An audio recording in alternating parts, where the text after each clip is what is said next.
Hello, I'm Ron Murray. Over the past years I have taken a large number of photographs of the main street in Cromwell, and I thought I would put a video together showing the shops and offices as they were immediately before demolition. I've called the video Old Cromwell Shops and show each shop and office in order, commencing from the southwest side. Let's have a look at them. The first building is the Ministry of Works Information Centre, which was built west of the local town hall. In this there was a display of what the dam would look like, and one or two other exhibits from the early days. Next to this was the Ministry of Works offices, which were later shifted out the flat close to the new Cromwell Cemetery.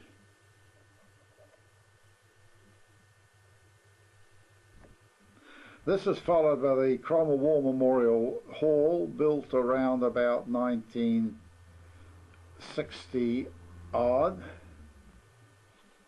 and which replaced the old Athenaeum Hall further down the street.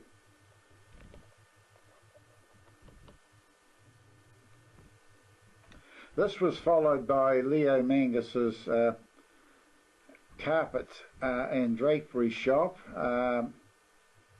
which had been built in recent years and had living accommodation upstairs. Then came a house that I always knew as Mrs. Sanders' house. An elderly widow called Mrs. Sanders lived there for quite a number of years. This was followed by another old house known as Dorcas Varco's house. It was a particularly early house, and I always thought it would have been a pity if it could have been saved for display elsewhere, but the Ministry of Works bought it and burnt it to the ground. Further down the street was the house that I always knew as Herbie Booth's house, built sometime in the 1930s, occupied by Herb Booth, a carrier for some time, and then subsequently rented out to various people over the years. This was followed by a souvenir shop called the Chinatown Gift Centre, run by Neville and Helen Hucklebridge. It gained its name for the fact that the old Chinatown was not far away and over the riverbank.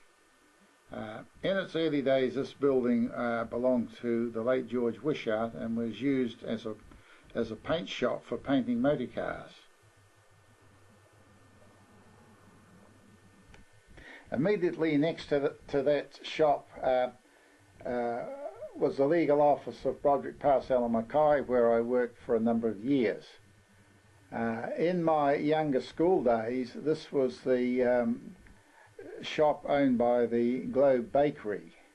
At that stage there were 3 baker shops in Cromwell. Now there are none.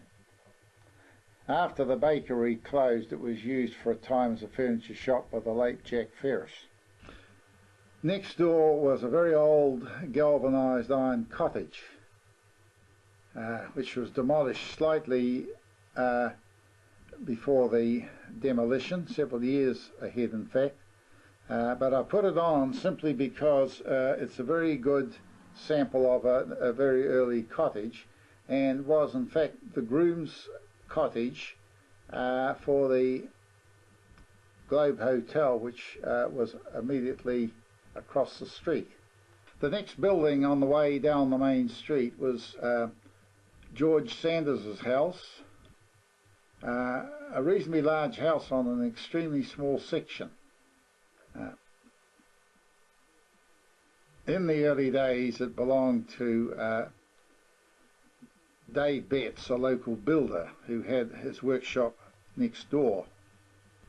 This is the building used as part of the undertaking business by Cromwell and Southern Lakes Funerals, which was run by Leon Hayes and Les Lindsay. Immediately next door was the builder's shop, owned at one stage by the late Jack Gibson and then sold to Cromwell and Southern Lakes Funeral Services. One partner, Les Lindsay, lived in Queenstown, and the other one, the late Leon Hayes, lived in Cromwell, and quite a lot of building from that shop. Immediately next door was probably the oldest building in the main street, called Behrens's Barn. Behrens was a German who operated a wheelwright business in Cromwell in the 1880s.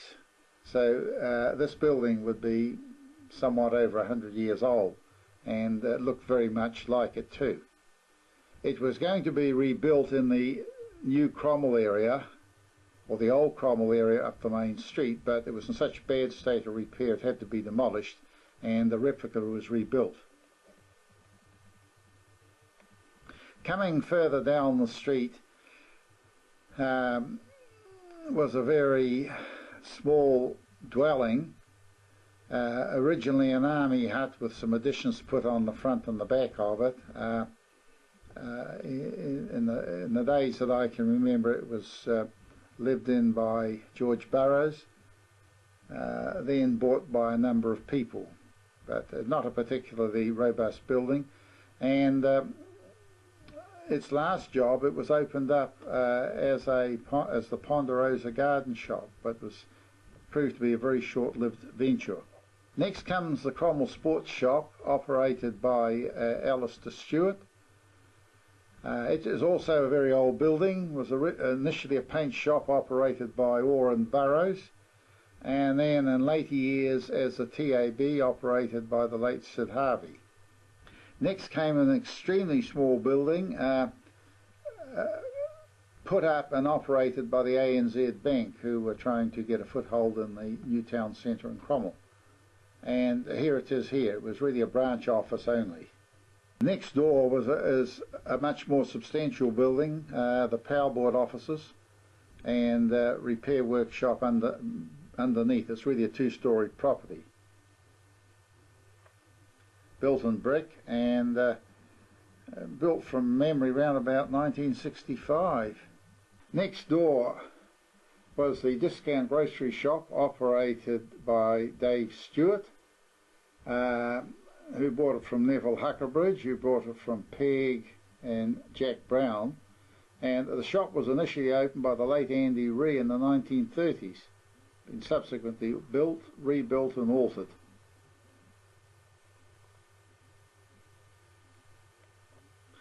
Next door was the Riverview Restaurant, a much more modern building. I can actually remember it being built probably sometime in the 1960s.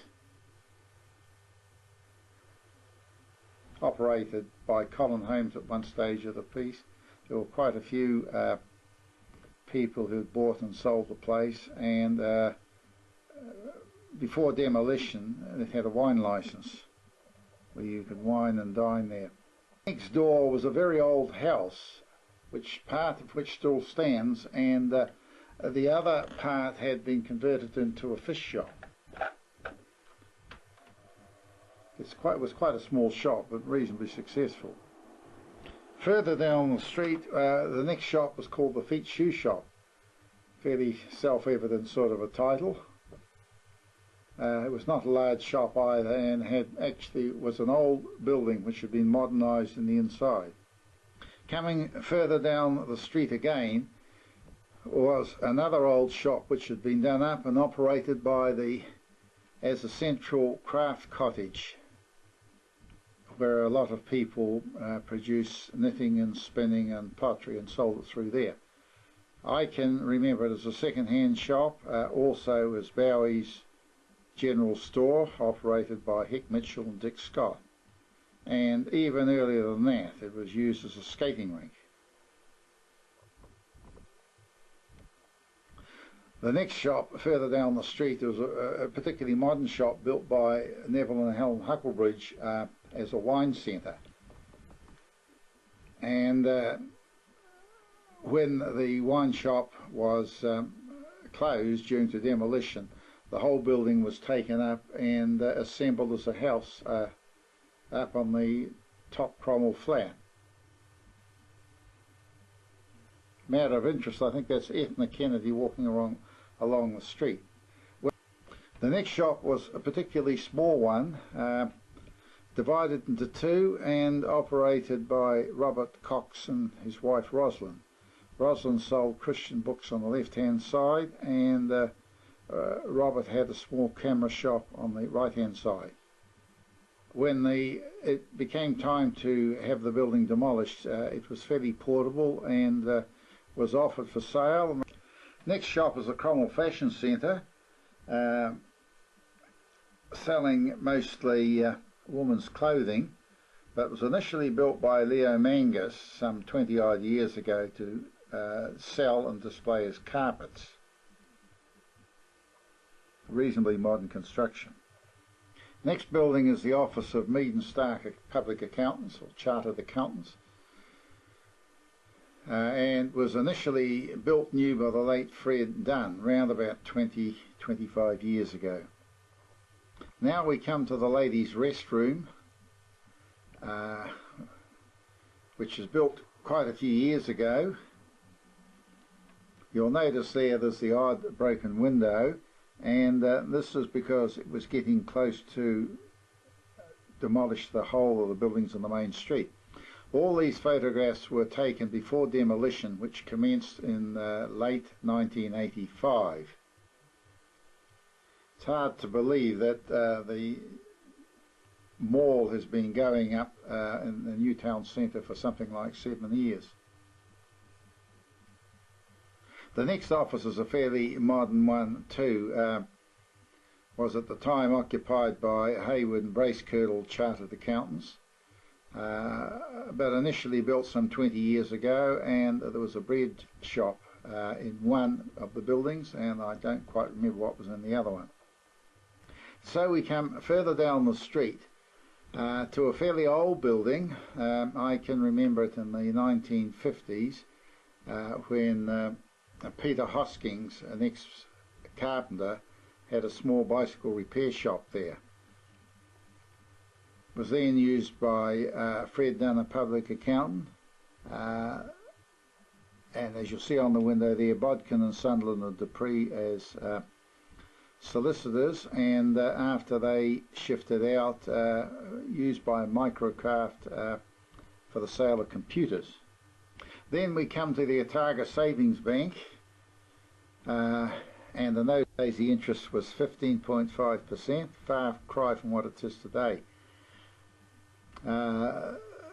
This building is on the site that was initially Cromwell Taxi's depot, and the bank was built inside, completely renovated inside, but it's still basically a very old building. Another modernised building was that of Williamson Electric, Brian Williamson, who had an old building on the main street modernised with a few bricks, showroom window, and he did electrical work and television and radio repairs. Then we come to Jolly's store, fairly famous landmark on the main street of Cromwell. This was the old grain store, built in stone about 1902, at the time the dredging boom was in operation. Beautifully done in stonework, and over the years has had various uses. The last one was as medical centre for the local doctors before they shifted up to the mall. A matter of interest, this building was shifted stone by stone up into the old Cromwell precinct further up the street and above the lake level. This building of Arthur Bungard's hairdresser shop, it was also a very old building, and years ago was used by the local power board as an office for collecting accounts. The thing to notice really is that all these buildings are in a very, very rundown state, and if you look at this, the front of this building here, the paintwork was very dilapidated, but the Ministry of Works at the time didn't want any of the owners or lessees to make any improvements to the building because they wouldn't be compensated when they finally had to come down. Further down the street again, we come to a fairly old building which at that time was run by Belt's family butchery, a man called Jan Belt from Alexandra, and earlier than that was run as the Ding Dong Cash Butchery by Graham Bell and Cromwell. I can also remember it being operated in one side as Fitzgerald's Sponge Kitchen by Jim Fitzgerald, and on the other side, the other shop in the building by the late Ted Jelly as a draper. And so next door to the Belt's family butchery shop was the old building that I always knew as Joe Roberts' shop when I was a boy. Went through a number of hands and was finally ended up as Criffle's tea rooms run by two women. Here it is here, but note particularly the dilapidated appearance of the thing with the paint work scaling off the building, especially on the roof and the backing to the roof.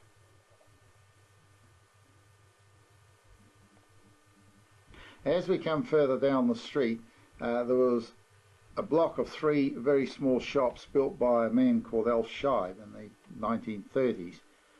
And they were initially used by the three stock agents for their offices in the early 1950s, but later on they're occupied by other people. In this case, on the left hand side, there's a baby's shop selling babies' clothing, and the two shops on the right are used by Russell Anderson, the jeweller.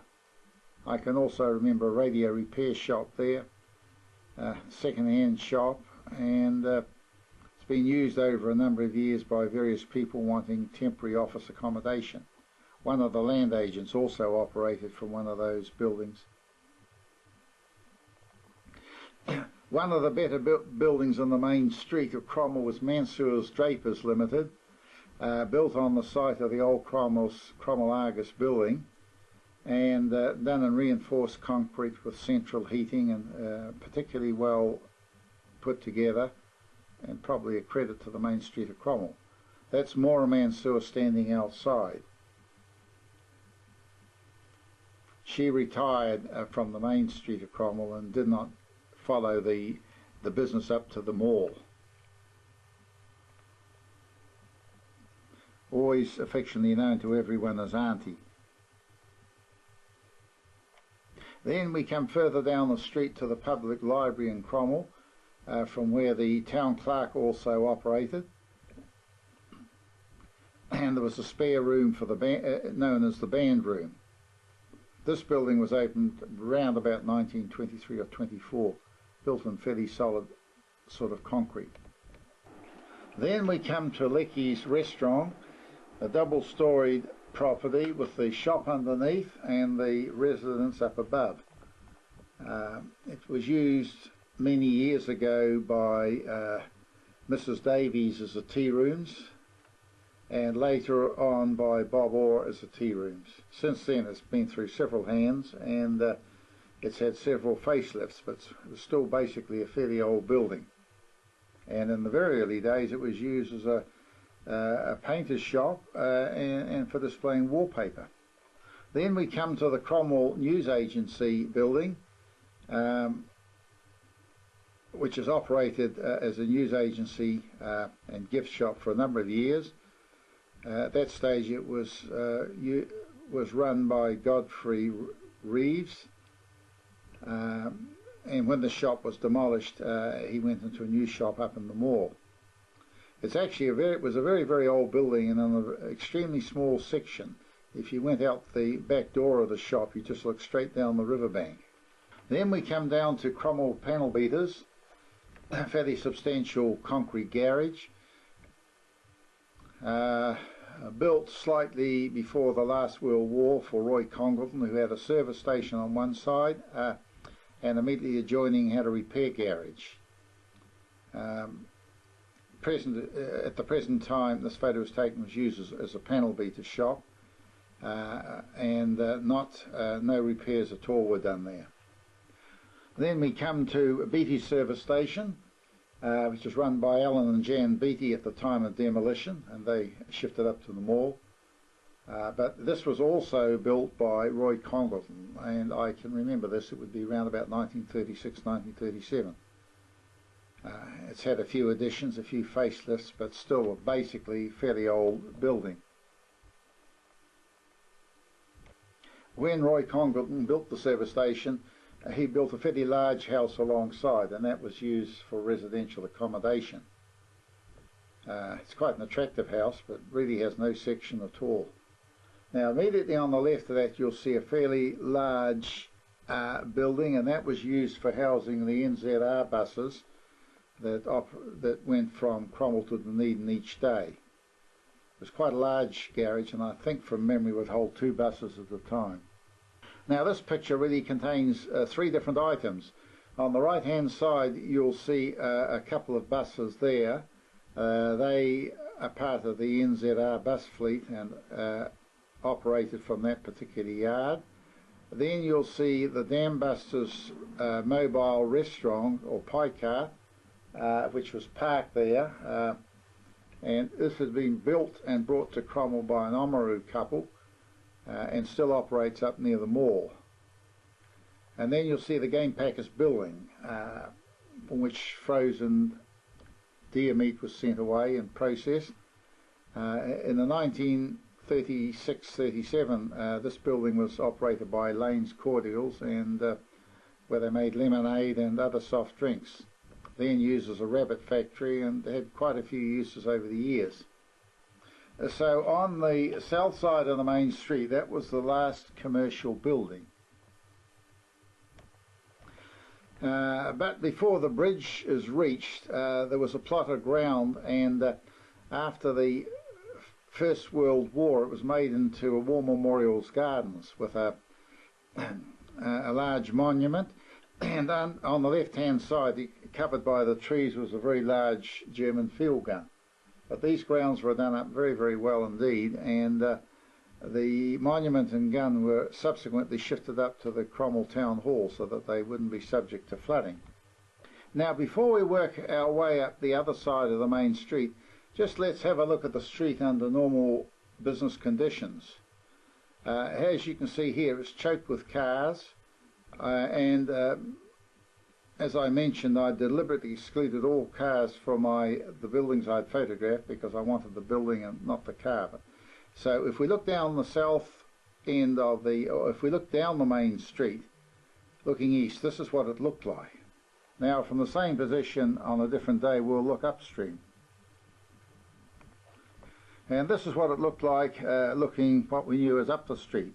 Golden Age Hotel on the right, Joe Roberts' shop on the left, and so you can look right up the street beyond the post office, almost to Wishart's garage. So having got an overall view of the property, let's now work our way up the other side of the main street, shop by shop. On the northeast side of the bridge, the first building is a very old stone building which was reputed to be the stables for Cobb and Co.'s coaches in the very early days. At the time this photograph was taken, it was used as a car park, and here you can see part of the old building and quite a few cars around.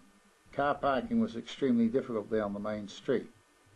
Then moving up the street, we come to the bus office for New Zealand Road Services. This was initially Elf Scott's Bakery from the 1920s, 1930s. Then we come to the old Hotel Cromwell, formerly known as Dawson's Hotel in 1902 and 1903. On the right hand side is the office of the Totalised Agency Board, and then the hotel,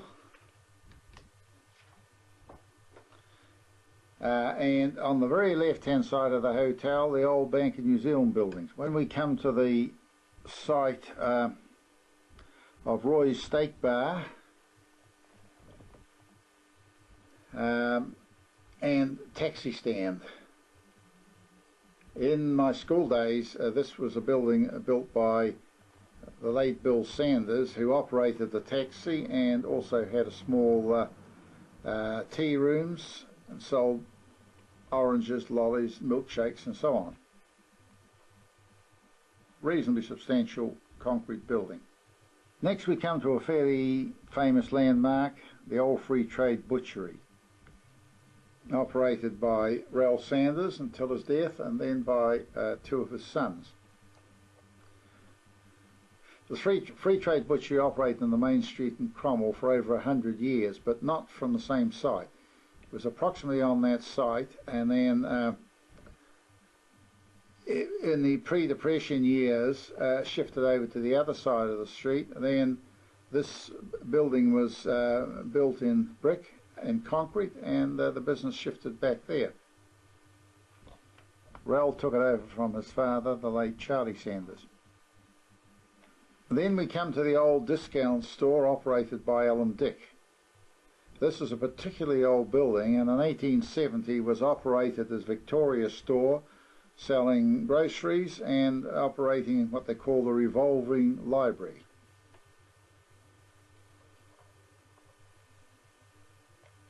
Then we come to Dalgetty's building. This was always known as Jolly's building and Jolly's Hill, on the corner of the main street, and it was initially built in wood and iron, and during the dredging boom about 1901 or 1902 it was completely rebuilt in stone. It was really quite a fine building. Now, working our way up the street, next building is the Golden Age Hotel. This was one of the earliest hotels on the scene in the early days, dating from about 1866. Was initially wood and iron and a very dingy looking place. Rebuilt in stone about 1903 or 4, and then over the years rough cast, which is really a pity because the original stonework was something to be proud of. Now we come to London House, which we always knew as Jelly Brothers shop, but it was initially built by a man called Torboys, and one of his employees was a man called Jelly, and it was sold to Bill Jelly, and he eventually sold to his sons Len and Ted. In later years, Jack Ferris had it as a furniture shop, and until his death Bob Howard had it as a television and audio and radio shop. We come to the old National Bank in Cromwell. This was initially the Bank of New South Wales in about 1880, rebuilt a little bit and redesigned round about 1920s. But the site of the old Bank of New South Wales building, and it eventually shifted up to the mall too. Then we come to Wrightson's car park. As I mentioned, car parking was a great problem down the main street, and Wrightson's owned the building on the left hand side of this property, and they opened it up for car parking. Then we come to the Wrightson NMA building. Wrightson NMA were a firm of stock agents operating from Dunedin, and the building they're in was initially the old Cromwell Hotel in the 1870s. It had been rebuilt in stone, and early on operated by Solomon the Draper, Rahui Tea Rooms, and operated also as a billiard rooms, and about 1948 or 49 the Cromwell Argus operated from there. So it has been through quite a few owners. Then we come to Cromwell Pharmacy, operated by Robert Cox, who bought from his father Basil Cox. Prior to that, it was operated as a chemist shop by Henry Hotop, but its original history is quite interesting. It was the old Bank of New Zealand, and when the old colonial bank went broke down the street, the directors of the Bank of New Zealand bought the bottom bank because it was a larger building, and then sold and leased this building here. In fact, even during the time when Basil Cox was operating it, the old safe for the bank was still there. Upstairs, there was a dental surgery operated by Dick O'Kane. Next building was the current Bank of New Zealand, concrete block construction, featuring some local stone on one wall. It's rather interesting. This was the original site of Wishart's smithy, blacksmith shop in the 1870s. And when the site was excavated for laying down a concrete floor, quite a lot of horseshoes and nails and so on were found. The next building on our way up the street was Bruce Jackson's draper's shop. Bruce, as you can see, had most of his stock out in the street. He never seemed to be able to get it all inside at once. But this building, it was a very well built building, built in 1918 for Henry Bowie, the grocer. And alongside, he had a small office built, which at the time this photo was taken was occupied by one of the land agents and draftsmen. Earlier than that, it was used by a hairdresser, and earlier than that by a local firm of solicitors, Broderick and Parcell. Now, across that particular street called Sligo Street, we come to the post office area. In the background you'll see part of the building of the old Cromwell Athenaeum Hall, and this building here was built in what was known as the post office car park. Prior to that, there was a hotel on that particular corner site called the Temperance Hotel. Let's now have a look at the post office. Then we come to the Cromwell Post Office itself. Initially it was an old stone building and has been renovated and done up over a period of years. It was enlarged considerably to cope with the rush during the gold boom years, which around about 1900 to about 1910.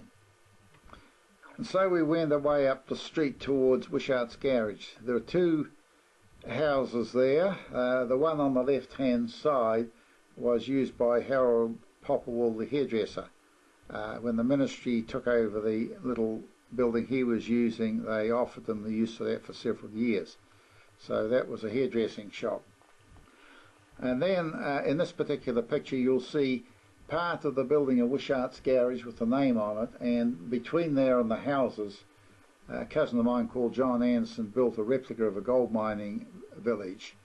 And here you see a replica of a hotel, the Bank of New Zealand, blacksmith shop and Cobham Coast coaches. And when you walk through there are a display of implements and an old house further up the hill done up with all the antiques of the gold mining days, and showing how these cottages were furnished. It's since been removed. And so we get up to Wishart's garage. This place has got quite a history. It was shifted from down the street into this site by the late Robert Wishart in 1880.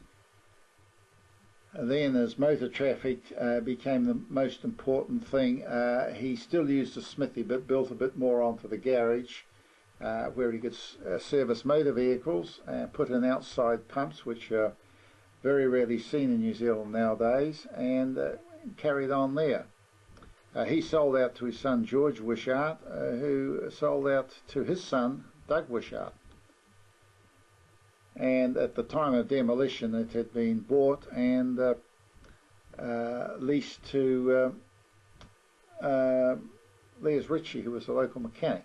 But the point to look at in this photograph is just how dowdy and untidy it looked. The paintwork was really peeling off, and yet the owners or lessees were not allowed to update it at all.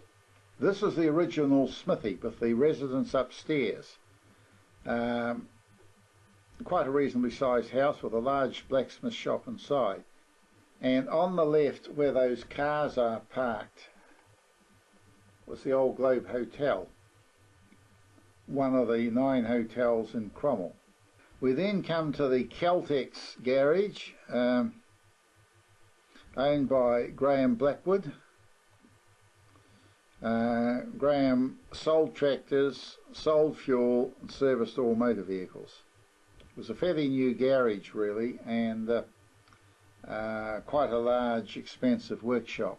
As we work our way up the street, the next building is a house that I always knew as Bob Bowie's house, but was subsequently lived in by the town clerk Ron Farquhar for a number of years. A fairly substantial building and built on a prominent part of the town with a reasonable view. The next house is an extremely old stone building that's been on the site for more than 100 years. However, its interest is that the old Cromwell precinct has been shifted up to this site, and this building forms the only original building on the site, but has been, alongside has been built Behrens's Barn, London House, D.A. Jolly and Sons Store.